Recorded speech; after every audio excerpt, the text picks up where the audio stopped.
Аса құрметті ардагерлер, сіздерді ұлы жеңіс күнімен шын жүректен құттықтаймын. Отан үшін от кешкен ерлеріміздің қаһармандылығы бүгінгі таңда аңызға айналды. Біз ардагерлерімізді құрмет тұтып қадірлейтін боламыз.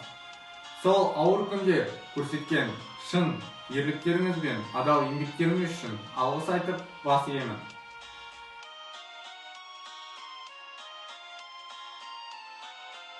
Құрметті ардагерлер, сіздерді 9 мамыр жеңіс күнімен шын жүректен құттықтаймын.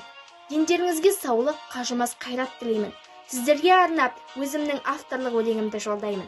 Жеңіс, жеңіс, жеңіс, ұлы сөз мағыналы, кеудесінде намыс бар жанығады, ұрпақ болса тік тұрып сыйлайтұғын, майдангердің келбетін танығаны.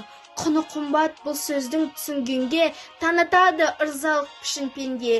Ешқашанда ерлігі ұмытылмас, үлес қосам қастерлеу үшін менде. 75 жыл жеңіске қандай ғажап, тілерім сол төнбесін енді азап. Майдангердің алдында қарыздармыз, білсе деймін осына әр